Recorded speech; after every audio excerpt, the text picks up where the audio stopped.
रंजना कभी ब्रश नहीं करती थी। उसे कितनी बार उसके माँ बाप ने डांटा, लेकिन उसका कोई असर उस पर होता ही नहीं था, जिस कारण से उसके दांत पीले पीले हो जाते हैं। शादी के बाद अरे बहू, वैसे तो तुझ में कोई कमी नहीं है, पर तेरे दांत दांत इतने पीले कैसे हैं बेटा? कैसे मतलब? कोई सर्जरी थोड़ी ना कराइए। वो तो क्या नाम, मैं ब्रश नहीं करती थी तो पीले हो गए। अब क्या करूं? आप कहें तो लाल करवा लूं या फिर काले? यार ये क्या है, क्यों माँ से लड़ रही हो? लड़ रही हूँ? अरे मैं लड़ रही हूँ या ये बोल रही है कि दांत पीले हैं, पीले। अरे तपस्या थोड़ी ना की है इन्हें पीले करने के लिए।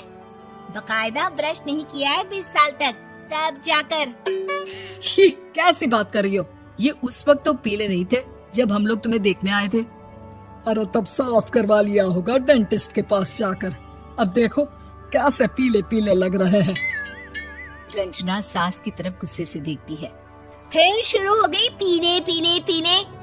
अरे पीले तो तब भी थे जब मेरे हाथ का रसगुल्ला उड़ा उड़ा कर खा रही थी और बोल रही थी, लड़की नहीं गुणों का खजाना दे रहे भाई साहब आप।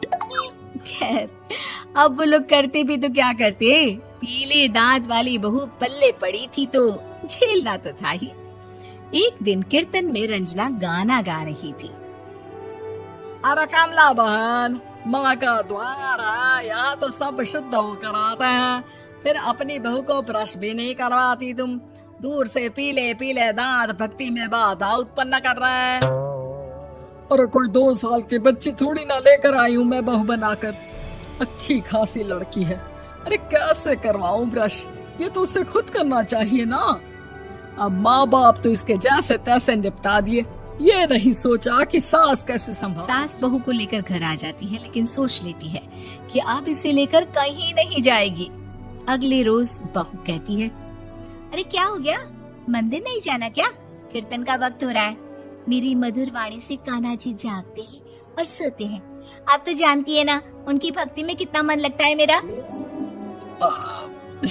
वो क्या है ना, तबीयत ठीक नहीं लग रही है मेरी, आराम करूंगी मैं। तबीयत ठीक नहीं लग रही? अभी तो मिथुन के गाने पर नाच रही थी आप, और अब बोल रही है कि तबीयत ठीक नहीं लग रही।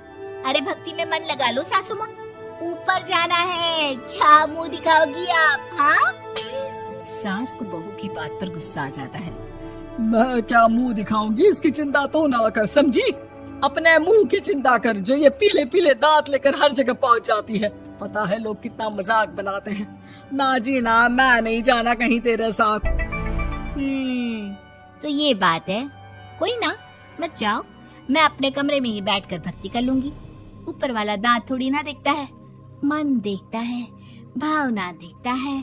और अरे बस बस, तू सब कुछ दिखा, बस ये सफेद चमकदार दांत ना दिखाना किसी को, है? जा यहाँ से। बहू को सास की बात का कोई फर्क नहीं पड़ता, वो तो जैसी थी वैसी ही रह जाती है। सुबह नहाकर किचन में खाना बनाना, फिर खाना खाना, कीर्तन भजन करना और सो जाना। एक दिन, माँ जी मैं सहेली के घर जा रही हूँ, शाम को लेट आऊंगी। हाँ, तो जाना, मैंने कौन सा तेरी आरती करनी है घर पर बैठकर। रंजना सहेली के घर जाती है, जहाँ वो पार्टी में जाने की तैयारी कर रही होती है। अरे शिखा, कहाँ जाने की तैयारी कर रही है? मैं गलत वक्त पर आ गई क्या? अरे नहीं यार, उल्टा सही वक्त पर आई है। मैंने ये साड़ी और ज्वेलरी निकाली है यार, शाम को इनके ऑफिस की एक पार्टी में जाना है। बताना कैसा लग रहा है ये सब? नहीं यार, इस ड्रेस के साथ तो वो वाली ज्वेलरी अच्छी लगेगी। हाँ सही बोल रही है, मैंने ध्यान ही नहीं दिया। वैसे तो हमेशा से मस्त फैशन सेंस रखती है। तो बड़ा जाती होगी ना पति के साथ पार्टी में। रंजना कुछ नहीं बोलती, बस सोचती है कि यार काश ये बात सही हो जाती, पर मैं क्यों नहीं जाती पार्टी में? क्या इन लोगों की कोई पार्टी हो? रंजना घर आती है और रात में पति से सवाल करती है, एक बात बताइए, आप मुझे किसी पार्टी में क्यों नहीं ले जाते? क्या आपके यहाँ ऑफिस में पार्टी नहीं होती? पति बेचारा क्या कहता कि दांत पीले हैं तुम्हारे इसलिए। अरे कोई पार्टी होती नहीं हम लोगों के ऑफिस में, तो कहाँ से लेकर जाऊं? और मार्केट, मॉल, कहीं वीकेंड घूमना, कहीं तो। अरे यार सारे हफ्ते में एक छुट्टी मिलती है, तो सोचता हूँ कि आराम ही कर लूं। क्यों? मन मार के रह जाती है। पहले कभी सास के साथ मंदिर जाया करती थी, लेकिन वो भी सास ने ले जाना बंद कर दिया। घर बैठी बैठी रंजना बोर हो जाती है। तभी उसे आइडिया आता है और वो मायके जाने का सोचती है। सासू माँ, 2 दिनों के लिए मम्मी के घर जा रही हूँ। अच्छा अच्छा ठीक है, आराम से जा। और हाँ, माँ से कुछ अच्छी आदत सीख कर आना कि कैसे शरीर के हर भाग की तरह दांतों की सफाई भी जरूरी होती है, समझी? शुरू हो गई ना आप। वो लोग आपकी तरह नहीं है कि छोटी छोटी बात का बतंगड़ बना दे। उन लोगों के लिए मैं मायने रखती हूँ, ना कि मेरे पीले पीले दांत। रंजना माँ को बिना बताए उन लोगों को सरप्राइज देती है। ही वो दरवाजे पर पहुँचती है, अंदर देखती है कि घर वाले कहीं जा रहे होते हैं। अब माँ, काश रंजना दीदी के दांतों वाली प्रॉब्लम नहीं होती, तो वो भी हम लोगों के साथ चलती ना बुआ जी की बेटी की शादी में।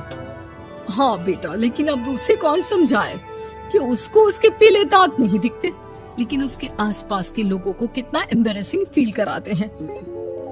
मुझे तो कितनी बार उसके स्कूल की टीचर ने शिकायत की कि उसके साथ कोई लड़के बैठना भी नहीं और ना ही कॉलेज में कोई उससे बात करना चाहता था, लेकिन पता नहीं क्यों उसे ये बात समझ में ही नहीं आती।